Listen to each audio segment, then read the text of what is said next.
I'll jump to the confusion matrix over here. So this is the confusion matrix for random forest, which is the model that we chose. And okay, so as you can see here for the predicted and actual numbers. So first for predicted, it gave us a true negative at 4,285 compared to a false negative at 641. I feel that this is a pretty good proportion, and I will talk about accuracy later also. And for the next part, which is our true positive and our true false positive, it gave us a false positive of 889 and our true positive at 1,228.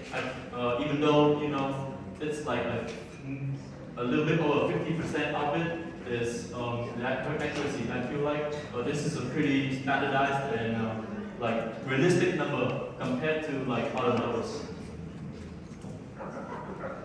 And okay, so let's talk about why we chose random forest instead of logistic regression, despite the logistic regression being our top model. So over here, we already know the statistics for random forest, but once we jump into logistic regression, we see a clear difference in the patterns.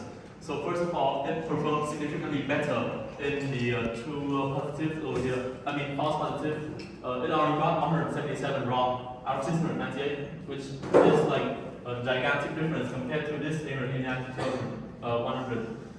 But subsequently, the resulting effect of this is the amount of false negatives that it has. So it's about 1,348 compared to 400, compared to this original 6,000, which is a worse proportion compared to this one over here. And another group member will dive into the effects of false positive and false negative later on.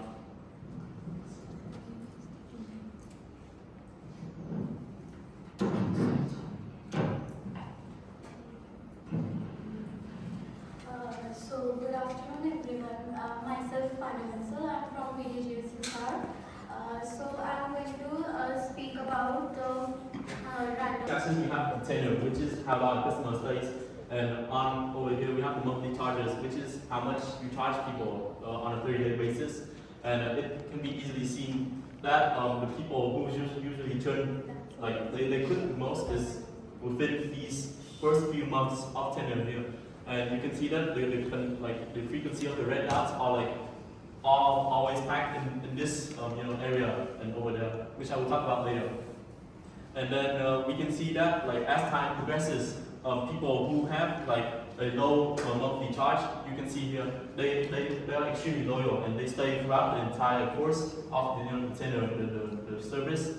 And for people who are willing to pay high, up here, they usually quit within the first few months. It can be seen over here. But the company struggles with their monthly charges since the people who are willing to pay high, they turn at these high rates. So the company obviously struggles with their pricing. And over here to the mid level, the monthly charges here are very balanced. Because some people quit early on, but you can also see that the frequency of these blue dots also increasing as time progresses. So we are still gaining more loyal customers over here. It is just the pricing of the company that is a problem because of the gigantic red layer of dots over here.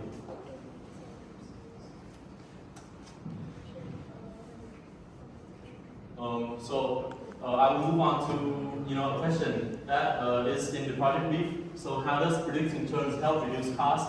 So you always know that keeping the current customers is always easier when compared to getting new ones, because if you lose a customer, to get a new one, you want to advertise and you have to spend a lot of money marketing to that target audience, and you're going to lose out on profits and money from that. So to not prediction churns help reduce that because you keep your customers, and the profit that you get from your customers always increase over time. Because if they stay for very long, they're obviously loyal, so you can offer less deals to them, so you will save out on more money.